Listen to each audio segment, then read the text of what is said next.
Hi, my name is Heather Grafton, RN, BSN, and I'm in the BSN to DNP, FNP track at Georgia Baptist College of Nursing of Mercer University.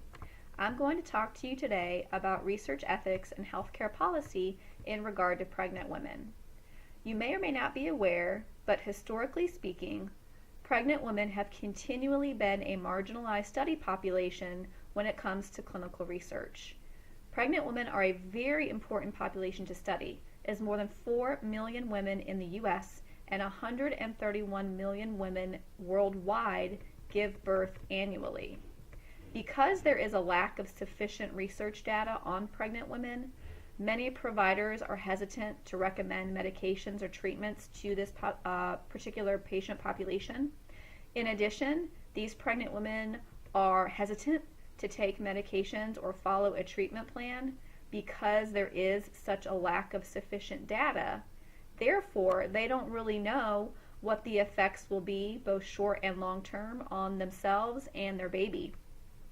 I'm curious if there's any moms out there that have gone through this. I know when I was pregnant with my 2 kids, I went through this where I considered going on a medication either prescribed or over the counter, and I really could not find enough data to support whether or not it was a good idea or a bad idea, and my providers were kind of in the same boat.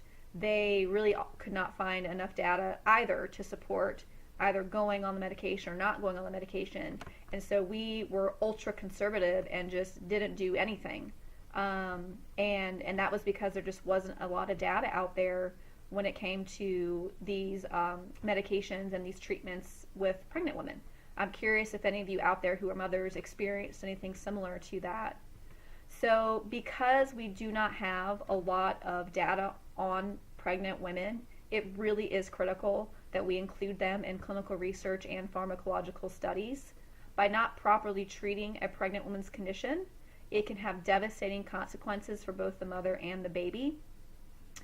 Ironically, there are safeguards in place to protect the fetus from the risks related to research, but that safeguard is to completely exclude the woman from the clinical trial and study, and by doing that, it can actually place both the mother and baby at greater risk from unstudied or understudied interventions that could potentially have a therapeutic benefit to either mother, baby, or both.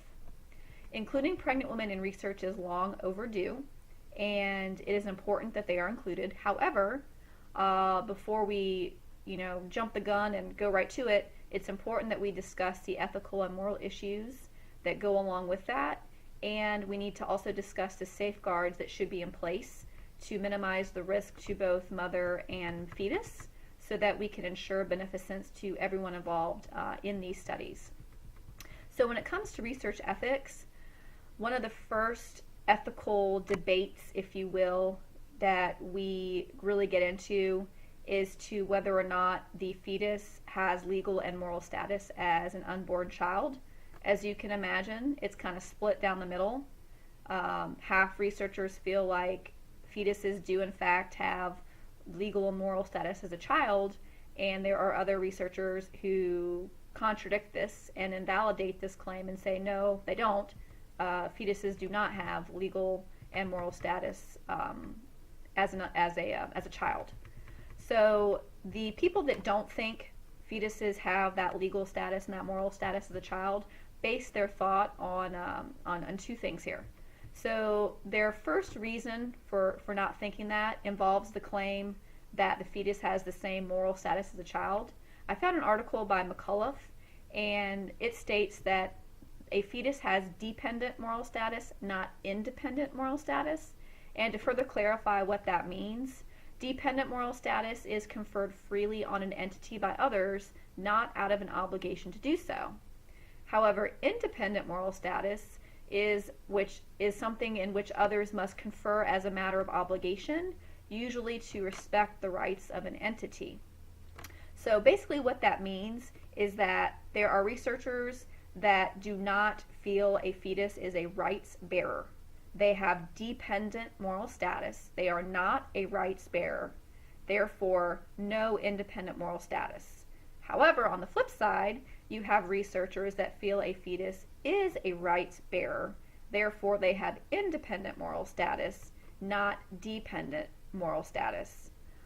Additionally speaking, the claim that the fetus has the legal status of a person is also up for debate. Again, many researchers feel that a fetus does in fact have the legal status and title of a person, but there are many researchers that do not think that a fetus has the legal status of a person. And the reason that they don't think that goes back to the case of Roe versus Wade, which I'm sure many of you are familiar with. So in the case of Roe versus Wade, the United States Supreme Court determined that the constitutional concept of a person does not apply to a fetus. So even though the Supreme Court said that the constitutional concept of a person does not apply to a fetus, you still have many researchers out there that disagree with that and feel that the fetus does have the same legal rights and has the same constitutional concept of a person, and therefore those constitutional rights should be protected. I would love to get your take on that. I would love to hear your thoughts on whether or not you think that a fetus has the legal and moral status of a person, or are you on the other side of the coin and do you think that a fetus does not have the legal and moral status of a person? Again, it's a very hot topic, heavily debated, but again, I'd love to get your thoughts on that. So another ethical area that we really have to consider with pregnant women if they're going to be included in clinical trials is with respect to therapeutic versus non-therapeutic treatment. So when a treatment is therapeutic, it can either benefit the woman, the fetus, or both the woman and the fetus. If the research is benefiting both the woman and the fetus, and the benefits outweigh the risks, the research is usually very much justified. If the research has the potential to benefit the fetus but not the mother, and the benefit outweighs the risk to the fetus, then we can justify the research, assuming the mother is competent and knowingly and freely accepts any potential risk, and that's very, very important. In regard to research that might benefit the mother but pose a risk to the fetus, we get a pretty big conflict of interest here. So in some cases, it might be in the direct personal interest of a mother to be included in a therapeutic trial, and many researchers feel that if we deny her the right to participate in the experimental treatment because she's pregnant, we are infringing upon her autonomy, and we're also limiting her chances of survival. However, there are people who feel that it is justified to not allow the woman to participate in clinical trials where there is a benefit to the mother but a risk to the fetus, even if it could be a life-saving treatment, because again, they want to protect those rights of the baby. So again, kind of a hot topic there. When we get into non-therapeutic treatment, it gets even more challenging. So non-therapeutic treatment is strictly for scientific purposes. There isn't a benefit to the mother, the fetus, or both. So it's strictly to gain knowledge, for future participants, if you will. A pregnant woman may want to participate in a research study to increase scientific knowledge, but knowingly putting her fetus at risk is very questionable, and there are strong feelings, both ways as to whether or not we should allow these women to be in non-therapeutic studies. So some argue that preventing a pregnant woman from participating in non-therapeutic clinical research violates her personal autonomy, but others argue that the action is justified in order to protect the vulnerable fetus from potential future harm. In addition, many researchers feel that risking potential harm to a vulnerable fetus just to benefit other people is in direct contradiction of the Nuremberg Code. But those in support of allowing pregnant women to engage in non-therapeutic research argue that women do not have a moral duty to bring pre-viable fetuses to term. Therefore, they are morally entitled to engage in this type of research because the fetus itself lacks interests or rights, as made evident by Roe versus Wade. I'd love to get your take on this. Do you think pregnant women should be allowed to participate in clinical trials that are non-therapeutic. In other words, no benefit to mom, no benefit to baby, just strict scientific knowledge gained. Do you agree with those that feel that it's in direct contradiction of the Nuremberg Code because we're putting the fetus at risk just to benefit others? Or do you feel that if we prevent them from participating in non-therapeutic research, that we are limiting their autonomy? And also, do you agree with them in that they don't have a moral obligation to bring the fetus to term? Therefore, they can kind of do what they want with their body, pregnant or not. I'd be curious to get your thoughts on that because I think it's a very, very interesting conversation. So what do we do about all this? How would we, mitigate these ethical issues? Well, the first thing would be informed consent, making sure that we do our due diligence with informed consent. So making sure we disclose all potential risks to pregnant women, and not just risks to her, but also to her fetus. And the disclosure should include all potential risks and side effects that could affect her decision to participate or not participate in the research. It's important to remember that being pregnant does not diminish their decision-making capacity, and we still have to consider their personal autonomy during the informed consent process.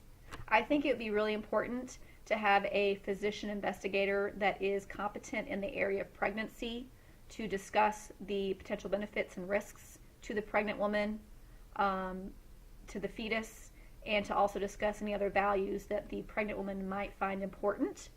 It's also important that we stress the concept of minimal risk in regard to the fetus. And I think it's important that we have the patient explain back to the physician investigator the risk-benefit analysis of both mother and the baby, so that we can ensure there really is a sound understanding of the potential risks to both herself and the baby should they enroll in the clinical trial. I think that's really, really important. And then finally, there should not be any coercion one way or the other from the physician investigator. In other words, there should be no pressure to either get the woman to participate or to not participate in the clinical study. So according to the American College of Obstetrics and Gynecology, also known as ACOG for short, they said it's important to determine if any data collected on pregnant animals and non-pregnant humans is available, to analyze whether the study offers a direct benefit to the woman, fetus, or both, and to analyze whether the risks of inclusion have already been established and minimized. So by doing this, we're kind of putting in another safeguard for pregnant women when they are participating in these studies. There's another safeguard I thought was very interesting that ACOG presented that I think would really benefit pregnant women and get more of them involved in these studies. It would be a patient advocate. So this patient advocate would have no direct ties to the experiment at all, and they would act as an independent advocate for pregnant women, and especially when the proposed fetal intervention poses significant maternal risk. These advocates should be non-directive, non-judgmental, and objective, while supporting the pregnant woman's decision and focusing on assisting with the patient's decision-making needs. Including an advocate who has a background in and understanding of clinical research, but is not part of the research team, is a great example of a safeguard that we could use to support pregnant women during clinical studies. The last safeguard I wanted to talk about that could help mitigate these ethical issues is what we call co-parent consent. So advocates for this type of safeguard, again, it's called co-parent consent.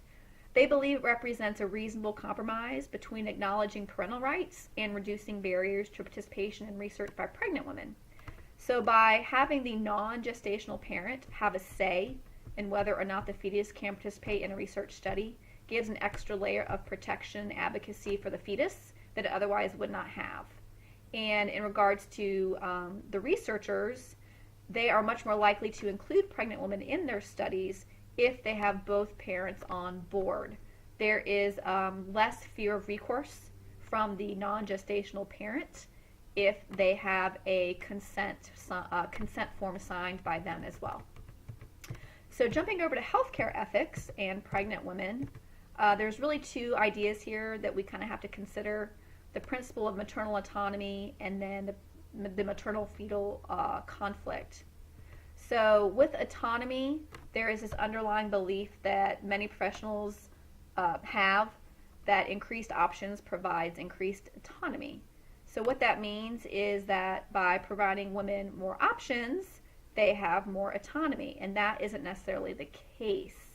So current feminists argue that women's autonomy can be compromised in numerous ways, and that new technological advances can actually limit a woman's autonomy, which kind of sounds contradictory, but I'll kind of explain what that means.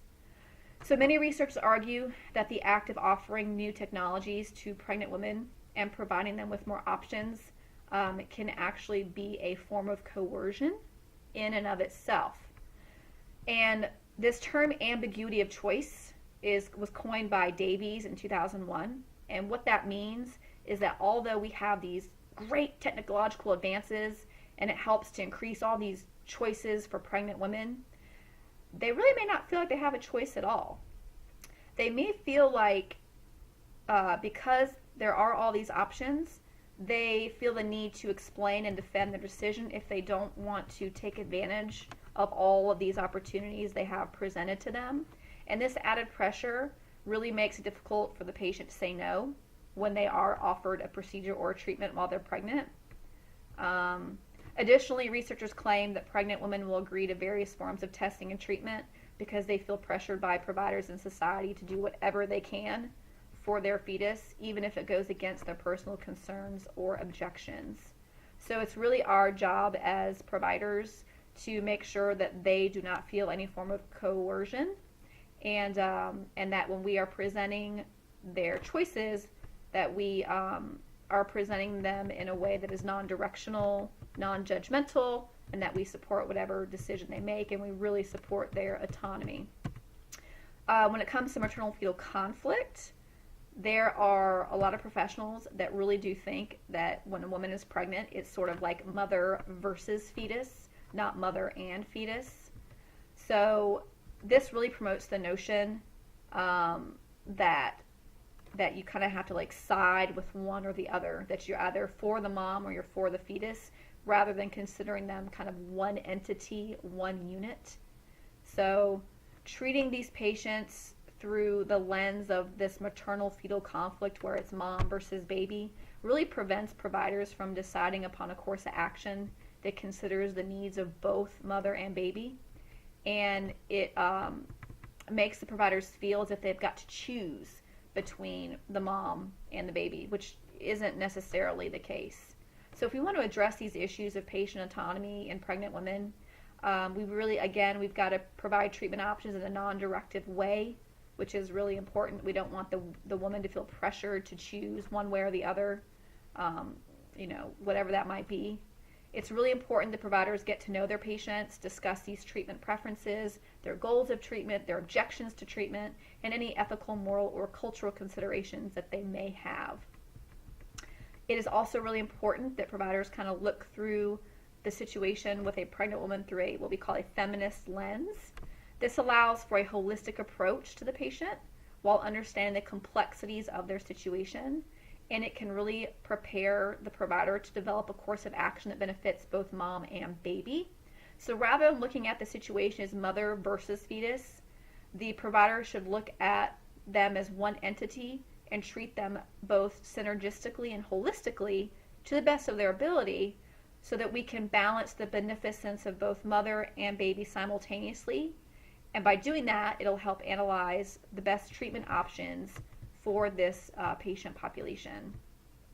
So in summary, it is imperative that a beneficence balance, justice-based approach be used in regard to clinical studies on pregnant women, so that this population can really benefit from improved clinical practice based on credible, valid, and current evidence-based data. Thank you so much for listening, and I hope you enjoyed the presentation.